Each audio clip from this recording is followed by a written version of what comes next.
মাঝরাতের সেই নিস্তব্ধতা পেরিয়ে যখন ভোরের প্রথম আলো মহাকৈলাসের চূড়ায় এসে পড়ল, তখন আমি বিশ্বাস করতে পারছিলাম না আমি কি সত্যি জেগে আছি নাকি কোনো অলৌকিক জগতের সামনে দাঁড়িয়ে।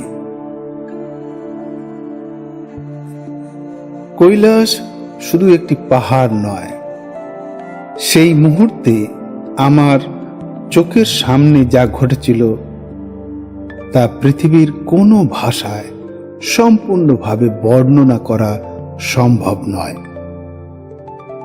আজকের এই ভিডিওটি শেষ পর্যন্ত দেখবেন, কারণ আজ আমি আপনাদের নিয়ে যাব সেই পবিত্র মুহূর্তের সাক্ষী করাতে যখন শ্বেত শুভ্র মহাকৈলাস ধীরে ধীরে রূপ নেয় স্বর্ণময় কৈলাসে, যে মুহূর্তে মনে হয় স্বর্গ যেন নেমে এসেছে এই ধরাধামে।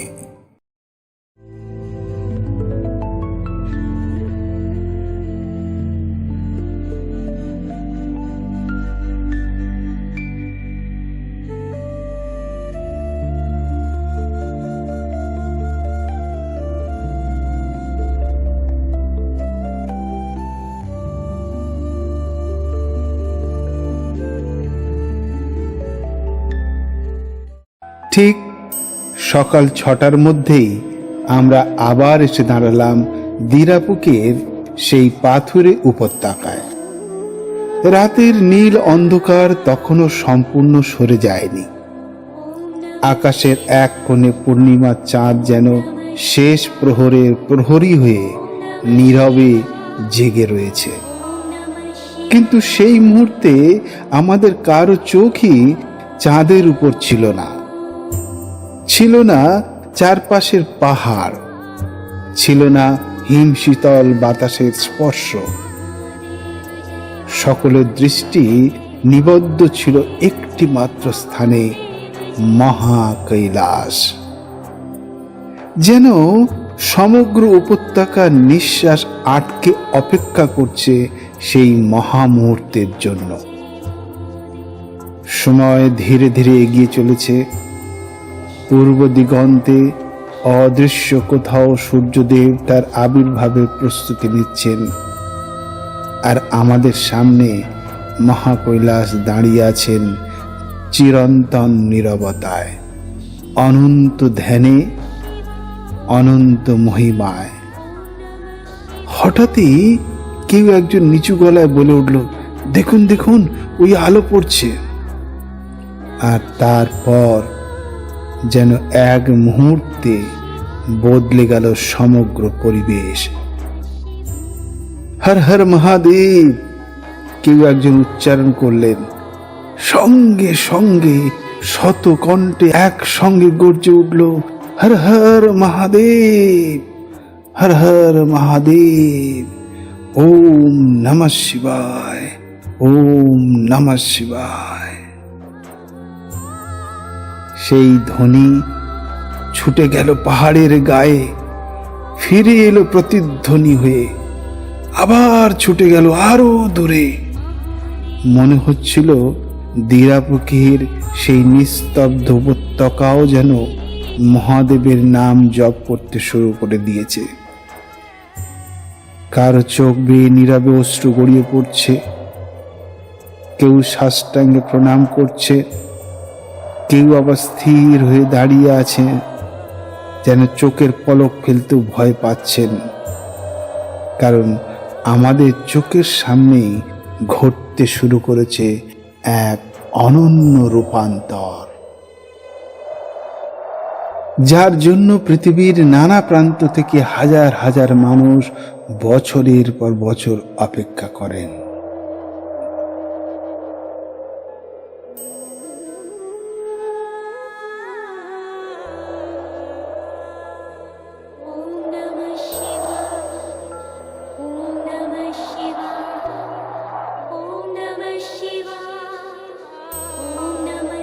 প্রথমে সূর্যের সেই সোনালী স্পর্শ এসে পড়ল কৈলাসের সর্বোচ্চ শিখরে। তারপর ধীরে ধীরে সেই আলো নেমে আসতে লাগলো আরো নিচে, আরো বিস্তৃত হয়ে ছড়িয়ে পড়তে লাগলো শুভ্র বরফের বুক জুড়ে। মনে হচ্ছিল কোনো অদৃশ্য হাত যেন একে একে মহাকৈলাসের প্রতিটি স্তরে সোনার প্রলেপ মাখিয়ে দিচ্ছে। কয়েক মুহূর্ত আগেও যে পর্বতকে শ্বেত শুভ্র দেখাচ্ছিল, সেই পর্বত এখন ধীরে ধীরে জেগে উঠেছে এক সম্পূর্ণ নতুন রূপে। সেই রূপকে শুধু সোনালি বললে ভুল হবে, কারণ সেটা ছিল না কোনো ধাতুর সোনা, ছিল না কোনো পার্থিব জৌলুসের দীপ্তি।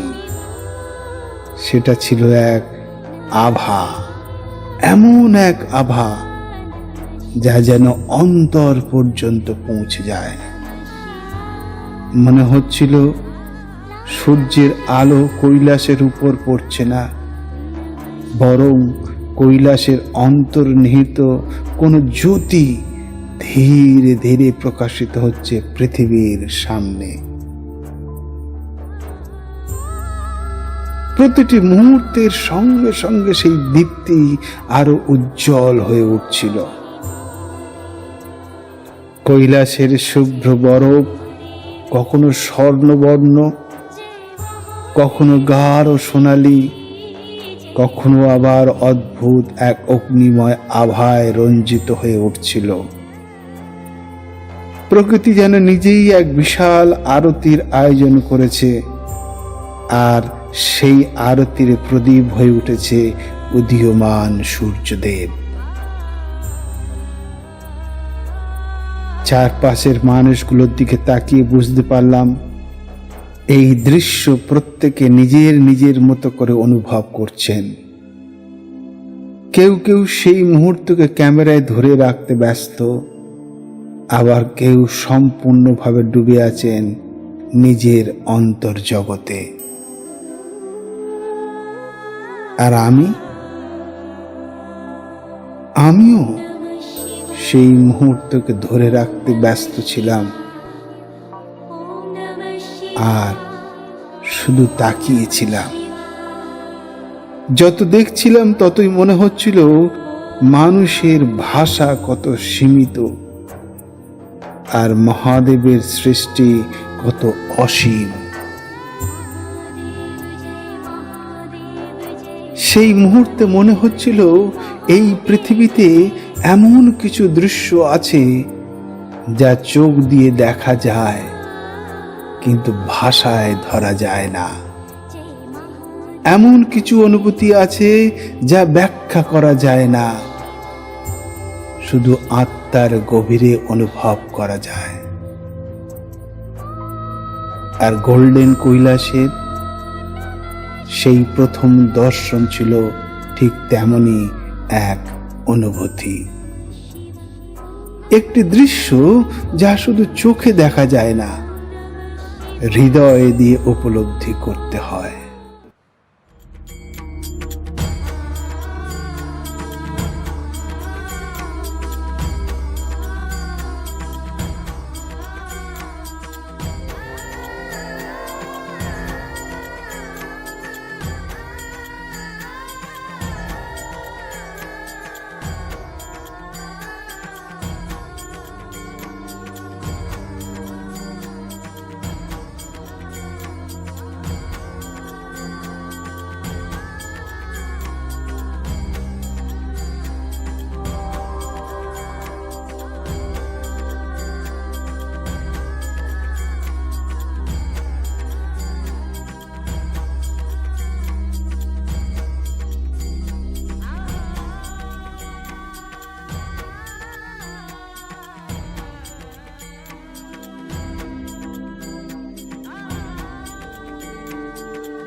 গোল্ডেন কৈলাসের এই মুহূর্তটা পার হয়ে গেল ঠিকই, কিন্তু এর রেশ বোধহয় সারা জীবনের জন্য রয়ে গেল আমার সাথে।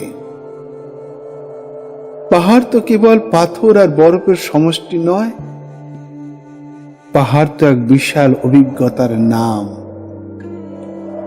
আপনারাও যদি কখনো এমন কোনো যাত্রার স্বপ্ন দেখেন, মনে রাখবেন গন্তব্যের চেয়েও বড় হয়ে ওঠে সেই পথ, এবং সেই পথে নিজের ভিতরের ঘটে যাওয়া পরিবর্তন।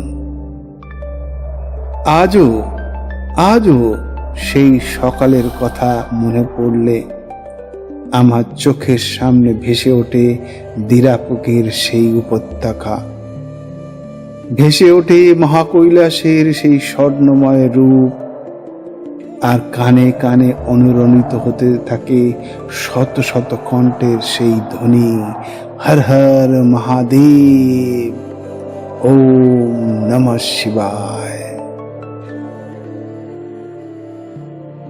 সময় বয়ে যায়, বছর কেটে যায়, মানুষ বদলে যায়, কিন্তু কিছু কিছু মুহূর্ত জীবনের অন্তঃস্থলে চিরস্থায়ী হয়ে থেকে যায়।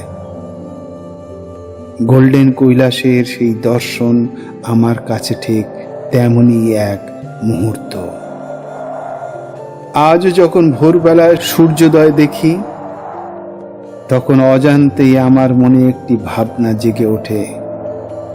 মনে হয় সূর্যদেব যেন প্রথমে মহাকৈলাসের শ্রীচরণে তার প্রণাম নিবেদন করলেন,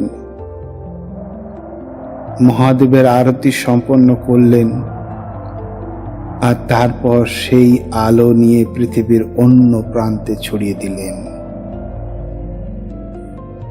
এ আমার বিশ্বাস নয়, এ আমার অনুভূতি। এ শুধু একজন তীর্থযাত্রীর অনুভূতি, একজন ভক্তের অনুভূতি। আর কৈলাস আমাকে শিখিয়েছে পৃথিবীর সব সত্য যুক্তি দিয়ে উপলব্ধি করা যায় না। কিছু সত্য শুধু হৃদয় দিয়ে অনুভব করতে হয়। সেই স্বর্ণময় সকাল আজও আমার হৃদয়ে জ্বলছে এক অনির্বাণ প্রদীপের মতো, আর হয়তো জীবনের শেষ দিন পর্যন্ত জ্বলতেই থাকবে। মহাকৈলাসের সেই অপার্থিব রূপের সামনে দাঁড়িয়ে সেদিন আমি শুধু একটাই প্রার্থনা করেছিলাম, হে মহাদেব, আমার মধ্যে যা কিছু অন্ধকার তাকে আলোর পথে পরিচালিত করুন। আমার মধ্যে যা কিছু অহংকার তাকে আপনার চরণে বিলীন করে দিন। আর আমার মধ্যে যা কিছু শুভ, যা কিছু পবিত্র, যা কিছু কল্যাণকর তাকে আপনার আশীর্বাদে জাগ্রত রাখুন। আর এই প্রার্থনাতেই শেষ করছি আজকের পর্ব। পরবর্তী পর্বে আবার শুরু হবে কৈলাস পরিক্রমার পথ চলা। কিন্তু আজ শুধু মহাকৈলাসের সেই স্বর্ণময় রূপকে প্রণাম জানাই। ওম নমঃ শিবায়, ওম নমঃ শিবায়, ওম নমঃ শিবায়। হর হর মহাদেব।